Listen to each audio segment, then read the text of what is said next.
Goeiemôre aan al die Heartbeat FM luisteraars en die Oudtshoorn Park NG gemeente se YouTube kykers.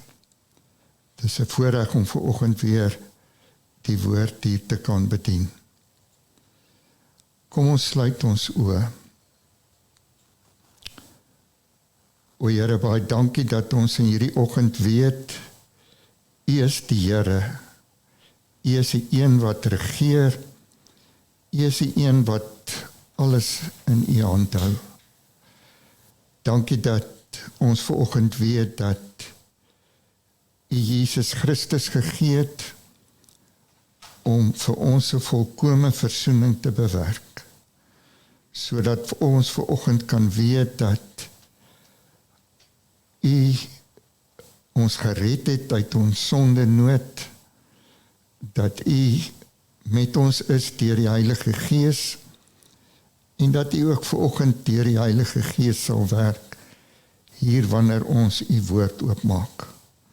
Maak asseblief ons harte ontvanklik vir wat U wil sê. Ons vra dit in Jesus se naam. Amen. Ek wil graag hier uit Galasiërs 5 'n paar verse lees, eerstens van vers 1 tot 10. Christus het ons vrygemaak om werklik vry te wees. Staan dan vas in hierdie vryheid en moet julle nie weer onder 'n slawejuk laat indwing nie. Kyk, ek Paulus sê vir julle, as julle laat besny, sal Christus vir julle geen betekenis hê nie. Ek sê dit weer nadruklik vir elkeen wat hom laat besny. Hy is verplig om die hele wet van Moses te onderhou. Julle wat van julle sonde vrygespreek wil word deur die wet te onderhou, julle het julle band met Christus verbreek. Julle het die genade van God verbeur. Wat ons betref, deur die werking van die Gees, is dit ons hoop en verwagting dat ons deur te glo vrygespreek sal word. In Christus Jesus is dit nie van belang of jy besny is of nie. Al wat van belang is geloof wat deur die liefde tot dade oorgaan. Julle was so goed op pad. Wie het julle verhinder om die waarheid te bly gehoorsaam? Wie het julle omgepraat? Nie God nie. Hy roep julle tot gehoorsaamheid. 'n bietjie suurdeeg maak die hele deeg suur. Ons band met die Here gee my die vertroue dat julle net so sal dink soos ek. Maar die man wat vir julle in verwarring bring, wie hy ook al mag wees, God sal hom straf. Ek lees eers net tot sover. Geliefdes, wanneer is 'n mens 'n Christen?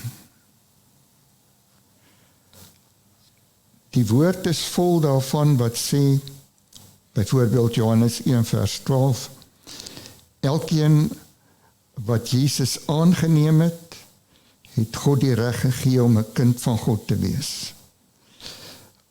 Op 'n ander plek staan daar, as jy met jou hart die Here Jesus bely as jou verlosser, dan is jy gered.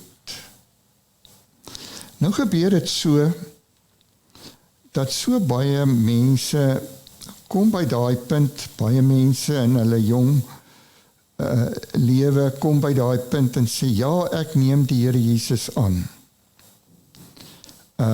Ek aanvaar, hy is my verlosser. Maar dan gebeur daar niks daarna nie. Dan verander mense se lewens nie. Dit is asof ons dit maar net 'n ritueel gemaak het. En vir baie is hulle geestelike lewe dan eintlik maar net 'n ritueel. Waaroor gaan dit eintlik? Vers 1 sê, Christus het ons vrygemaak om waarlik vry te wees. Staan dan vas in hierdie vryheid. Nou hierdie gedeelte, as mens die hele gedeelte in ag neem, hierdie woorde sê Paulus aan die Galasiërs, nadat hy met hulle gepraat het oor mense wat uit die Jodendom oorgekom het en Christus aangeneem het, maar dan het hulle gesê, nou moet mense ook nog besny word. Die mense wat uit daardie tyd genoem die heidendom tot bekering kom, hulle het nou Christus aangeneem, maar hulle moet ook nog besny word. En nou verduidelik Paulus daar in hoofstuk 4, dat ons moet mooi verstaan. Hy sê Abraham het 2 seuns gehad. Die een seun is gebore uit Hagar, 'n slavin, en die ander seun Isak is gebore uit Sara, sy vrou. En dan vergelyk hy en dan sê hy, nou kry mens eintlik 2 soorte Christene, in aanhalingstekens. Die wat uit die slaaf gebore is, en die wat uit die belofte gebore is. Want hy sê dan, die seun uit die slaaf is 'n slavin, en daardie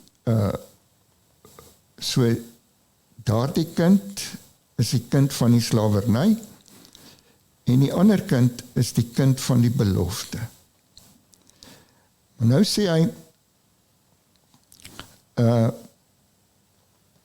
die kinders wat uit Hagar is, sê hy spesifiek, is met al kinders saam in slawerny. Maar, staan daar in hoofstuk 4, die Jerusalem daarbo, ons kan sê die hemelse Jerusalem is vry. Ons, wat in Christus is soos Isak kinders van die belofte. Ons, of dit maak dan nie verskil, die wat uit die vlees gebore is nog in hulle slawerny. Die wat uit die gees gebore is vrygemaak, en dis van hulle wat hy hier praat. Christus het ons vrygemaak. Nou wat daar gebeur het in daardie tyd, nou kom Jode tot bekering, en dan was daar hierdie groep mense wat gesê het, maar nou moet julle ook besny word.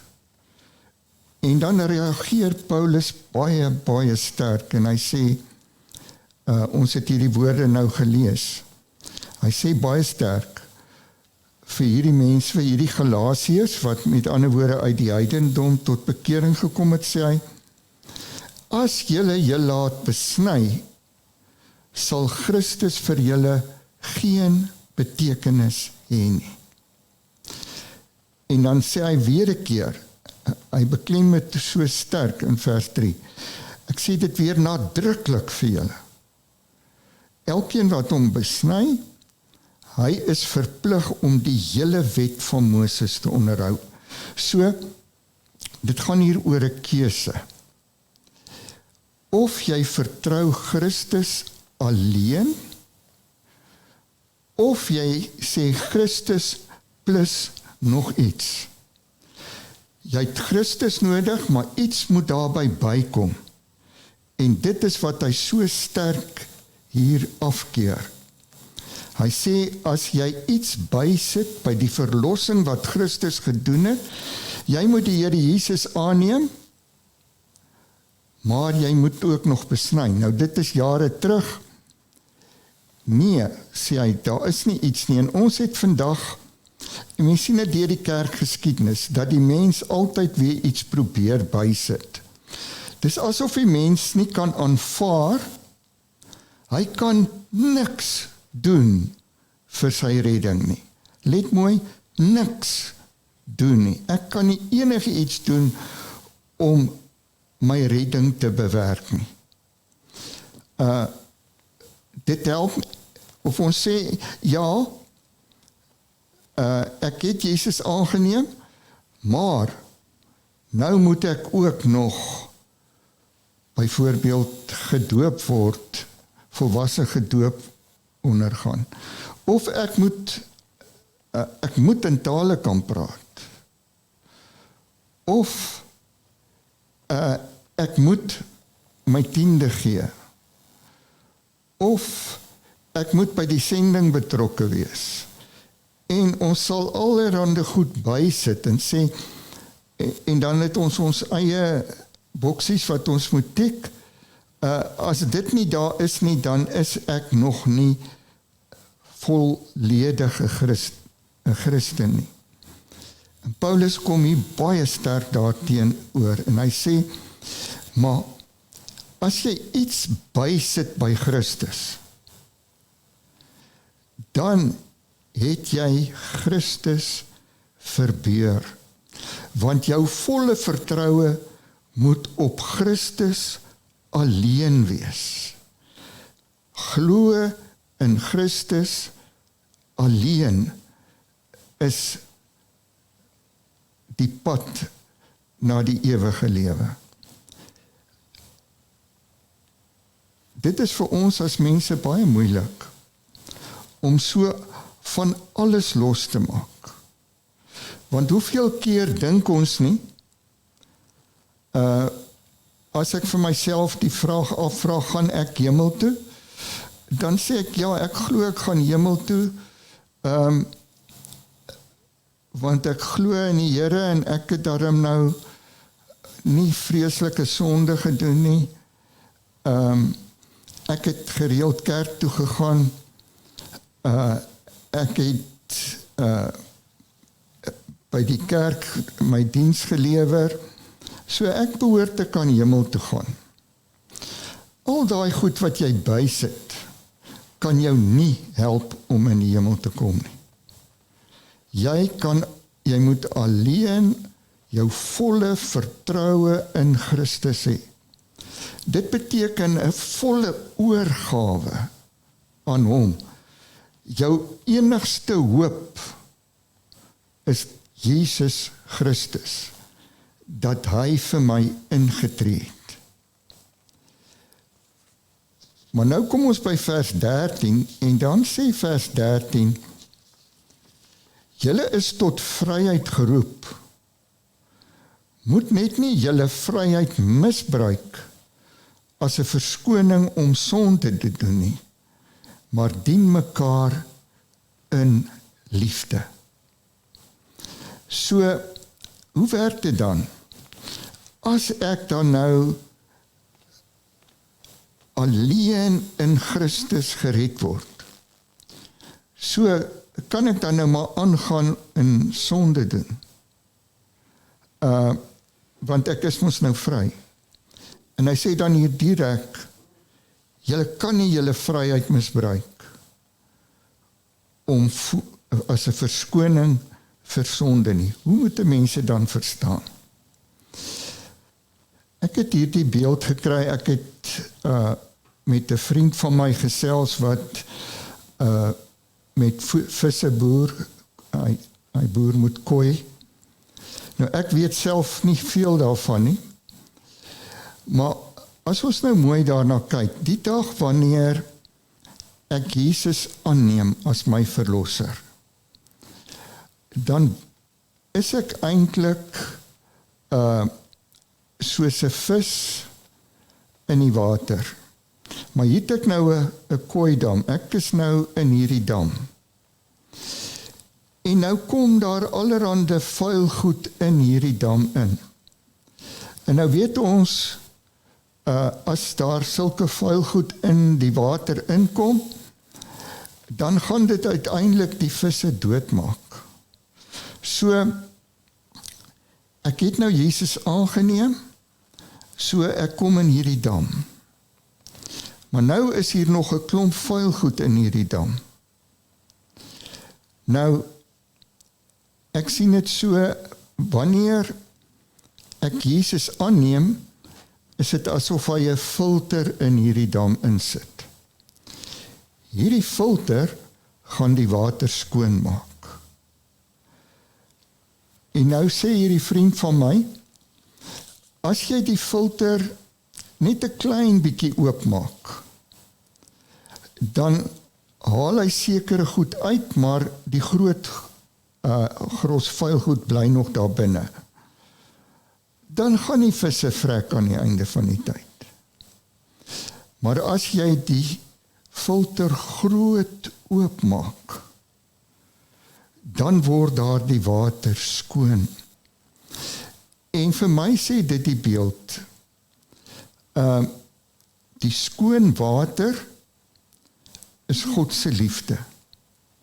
So, as ek nou sê ek neem die Here Jesus aan en ek is in hierdie dam en hier is nou nog hierdie klomp vuil goed. En ek laat nie toe dat die filter dit skoon maak nie. Ek as vis dan daar, ek kan dit nie skoon maak nie. Maar God het vir my sy Heilige Gees gegee. Maar dit hang af hoe groot ek myself oopmaak vir die werking van die Heilige Gees in my lewe. En hoe meer ek myself oopmaak vir die werking van die Heilige Gees in my lewe, so word die water waarin ek swem al skoner. En dan is ek vry. Dis nie ek wat nog iets doen nie, maar dis die Heilige Gees wat ek toelaat, soos 'n filter in my lewe, om al die vuil goed uit te filter, sodat die skoon water oorbly. En daai skoon water is vir my die liefde. So, wanneer ek dan Jesus Christus aanneem, en God plaas sy Heilige Gees in my as daardie filter, al wat ek moet doen, is om daai filter so groot as moontlik oop te maak in my lewe, dat die Heilige Gees volkome beheer kry, dat hy die water waarin ek dan swem, skoon maak. En daai water waarin ek swem, is dan die liefde. En dan kry vers 6 groot betekenis. In Christus Jesus is dit nie van belang of jy besny is of nie. Al wat van belang is, sê hy in vers 6, is jou geloof in Jesus Christus alleen. Ek weet alleen Jesus Christus sal vir my in die ewige lewe bring. As ek in die oordeelsdag staan, gaan Jesus Christus sê, hy het my geken, want ek het my lewe in sy hande geplaas. En wat gebeur nou? As ek nou in die skoon water van die liefde swem, dan staan daar, wat deur die liefde tot dade oorgaan. Wanneer Christus se liefde so deur my gaan, want dit is nou die water waarin ek swem, is die liefde. So daai liefde gaan deur my. Dan kom daar, soos vers 6 sê, gaan my lewe in dade oor. Dan doen ek die dinge wat die Gees vra, dan is dit nie my harde werk nie. Dis nie ek wat hard moet werk om in die ewige lewe te kom nie. Want ek kan nie, niks wat ek bydoen, ons ken 1 Korintiërs 13 wat ook hieroor praat, al gee ek my lewe oor om verbrand te word en ek het nie die liefde nie, baat dit my niks. Maar as my filter, my hartse filter so groot oop is, dat sy Heilige Gees al die vuilis wat daar nog is, kan uitfilter. En nou weet ons, hierdie proses hou aan, totdat die dag dat ons koppe neerlê. Want daar is nog maar altyd weer vuil goed wat na vore kom. En daar moet my lewe die heeltyd oop wees vir die werking van die Heilige Gees, sodat ek, wanneer ek in hierdie liefde van Christus swem, soos 'n vis, dan is ek vry soos 'n vis in die water, in skoon water. Ek kan volledig leef. Ek het alles wat ek nodig het. En dan gaan my lewe outomaties oor in goeie dade. Dan is dit nie my harde werk om al die goeie dinge te doen nie. Dan, ek kry baie keer die indruk, party Christene, hulle werk so hard byvoorbeeld in die kerk. En natuurlik is dit goed, maar jy kry die idee, ek moet die Here please met wat ek nou doen, anders te gaan hy my nie ken nie. En dit is waar teen Paulus het hier het. Hy sê, as jy een ding van die wet bysit, want dit is die pad, of ek word gered deur Jesus Christus alleen, of ek wil deur die wet God se goedkeuring kry. En dan soos hy dan sê, dan moet ek al die wette volledig 100% nakom, as ek so God se vrede wil hê. En nou weet ons, vir ons mense is dit nie moontlik nie. Want ons kan nooit al die wette onderhou. So, ons enigste opsie is, gee jouself volledig vir Jesus Christus. As jy nie daai filter so oopmaak, jouself heeltemal oopmaak vir die werking van die Heilige Gees, dan bly daai vuil goed in jou lewe, wat uiteindelik jou ewige dood sal veroorsaak. So, ek weet alleen omdat Jesus Christus volkome al my sonde vergewe het, het hy 'n volkome versoening vir my bewerk. En dit is waarop ek staan. Dit is wat ek weet. Ek het die ewige lewe, omdat my totale vertroue is op Jesus Christus alleen, en niks wat ek kon doen. Waar staan jy vanoggend? Is jou filter heeltemal oop, sodat die Heilige Gees sy reinigingswerk kan doen, en jy jou lewe deur liefde oorgaan in goeie dade. Amen. Baie dankie Here dat U vir ons so wonderlik kom red het. Dat U in ons lewens ingekom het en vir ons 'n volkome versoening bewerk het daar aan die kruis. Here, ons wil vanoggend ons lewens totaal oopmaak vir die reinigingswerk van die Heilige Gees in ons lewens, sodat u liefde al meer en al meer elke dag in ons lewe kan regeer.